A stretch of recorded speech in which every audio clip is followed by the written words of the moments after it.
Y la normativa de protección de obtenciones vegetales es una ley que ha generado mucha polémica en las últimas semanas. Es por eso que en nuestro segmento de la entrevista, Ben Keichin habla sobre este tema con el diputado independiente Edgar Axip. Gracias, diputado Edgar Axip, por este espacio para conversar sobre la ley de obtención de vegetales. La primera pregunta, para que la audiencia entienda las consecuencias de esta norma: ¿qué es la ley de obtención de vegetales?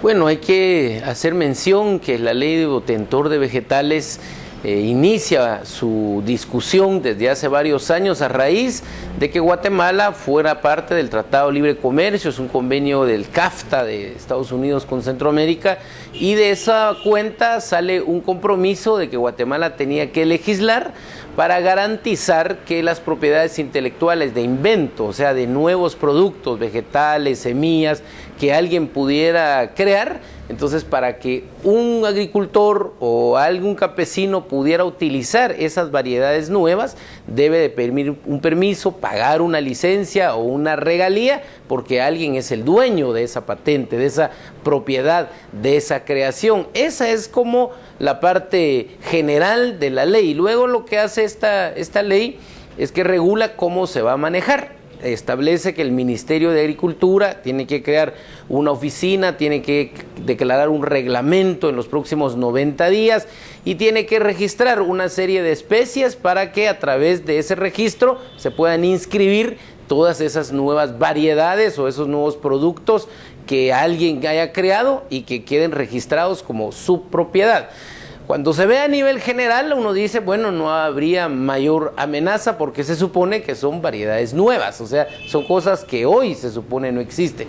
El problema es que en Guatemala, primero, no hay un registro de todas las variedades, raíces, especies, semillas que nuestras comunidades y todos los pueblos que se dedican a la agricultura han utilizado ancestralmente. O sea, no hay un registro, no se puede decir tal semilla ya existe, por lo tanto no es nuevo. Segundo, el Ministerio de Agricultura es una entidad que ha perdido la rectoría en la agricultura del país. No es una institución que tiene personas especializadas, técnicas. En el caso de la propiedad intelectual no hay ni siquiera una oficina de esa área, hay que crear todo eso. Luego hemos visto que Humaga ha sido politizado, cada gobierno lo ha utilizado a su antojo, se ha vuelto en un ministerio que usa programas de ejecución y fertilizantes y bolsas, o sea, no tiene la política de proteger la agricultura del país. Entonces la pregunta es que cuando vengan industrias de nivel mundial, compañías grandes que son las que tienen la capacidad de patentar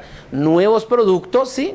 Luego el mercado como tal, cuando venga a exigir que quieren productos de tal tipo, pero resulta que ese producto ya está registrado, entonces cualquier agricultor en el interior, para poder utilizar esa semilla, va a tener que pagar. Eso va a tener implicaciones muy serias en el interior, especialmente porque en el área rural el 75% de la población en Guatemala se dedica a la agricultura, vive de la agricultura, y no es una agricultura eminentemente de comercio, sino que es una agricultura de sobrevivencia, siembran para comer. Por lo tanto, la ley en un largo plazo, porque no es inmediato, sí puede significar una amenaza para la población que se dedica a la agricultura. Diputado, con ese panorama que usted nos plantea, ¿qué sucedió en el Pleno? Porque nadie opinó en contra en su momento y la aprobación de la ley fue bastante regular. En los últimos 3 años hemos visto que este Congreso ha carecido del debate. Yo le llamo que este es un congreso de trámites de leyes, porque eso es lo único que hace.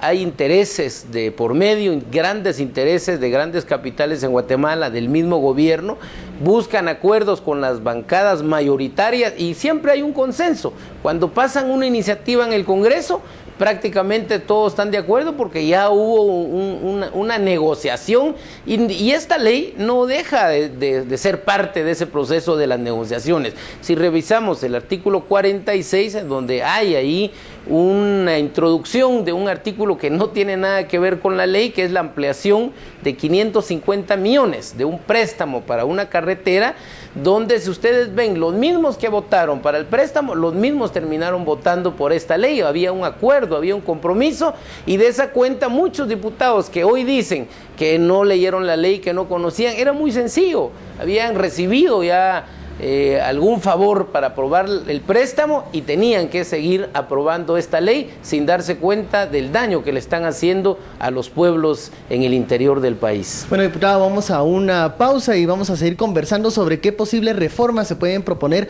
a esta ley que ha generado bastantes críticas en diversos sectores.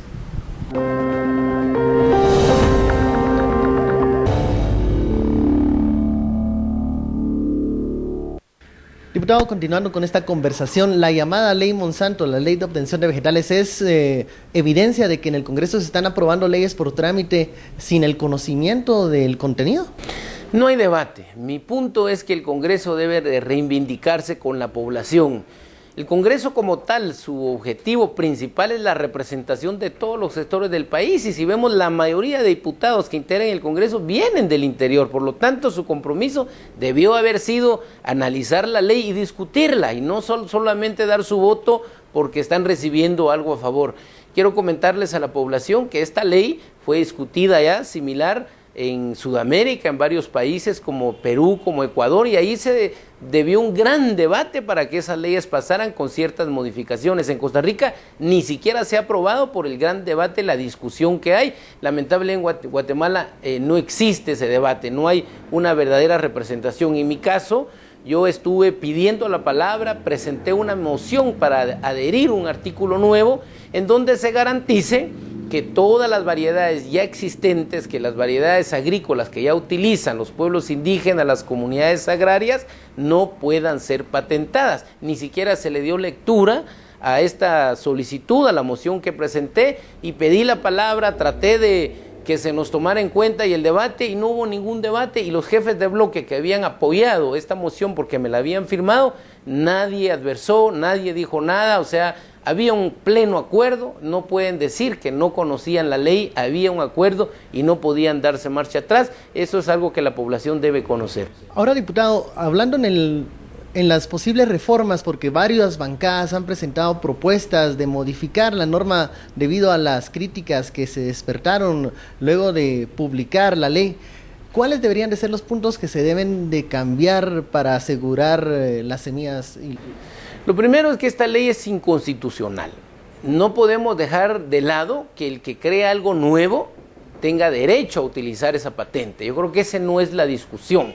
Pero aquí estamos hablando de la alimentación de un pueblo. Estamos hablando de garantizar el derecho a alimentarse a las comunidades y sobre todo a cuidar, a preservar lo que les pertenece, que son una variedad de especies. Entonces, esta ley debe de garantizar. Una de las reformas es que debe ser manejado por una institución que no esté politizada como el MAGA, como por ejemplo una entidad autónoma del Ejecutivo que sea el encargado de crear el registro y de velar porque el que va a crear una variedad sea verdaderamente nueva y que no vayan a aparecer con que están patentando semillas o variedades ya existentes. Es una gran necesidad que hay que garantizar en esta ley. 2, hay que eliminar el artículo que aprueba la ampliación del presupuesto, no tiene absolutamente nada que ver en ese sentido. Y 3, hay que dejar bien claro cuáles son las condiciones del tema del reglamento y las características que una empresa debe de cumplir en los requisitos para que garantice no solo a las empresas, sino a los agricultores, que es lo fundamental en este país. Usted dice que la ley es inconstitucional, sin embargo obedece a los acuerdos del Tratado de Libre Comercio que se firmó durante el gobierno de Óscar Berchet, del que usted fue parte. ¿Cómo entonces poder promover una ley que no sea inconstitucional y que a la vez obedezca a lo que se firmó en la administración? Es que es inconstitucional por la forma en que quedó redactado y las debilidades que tienen, entonces viola los derechos de la población. No es porque no se pueda garantizar la creación de un nuevo producto, la patente, la propiedad de una patente de algo nuevo. Ese es el tema. O sea, no es que en general no cumplamos con un compromiso que el Estado de Guatemala ya adquirió hace muchos años. Desde mi punto de vista hay que cumplir, pero sin darle más privilegios a la empresa que a la persona. La Constitución dice que el objetivo del Estado, que la prioridad del Estado es garantizar la vida humana, el bienestar común y garantizar a la familia. Esa es la parte que esta ley olvidó, por lo tanto es inconstitucional porque lo que está haciendo es privilegiar intereses empresariales y no la garantía de la alimentación de las personas, que desde mi punto de vista debe garantizar esta ley. Bueno, diputado, gracias por este espacio y por aclararnos su punto de vista sobre esta polémica ley, y vamos a ver cómo se desarrolla ahora el debate de las reformas que han propuesto los diputados. Gracias.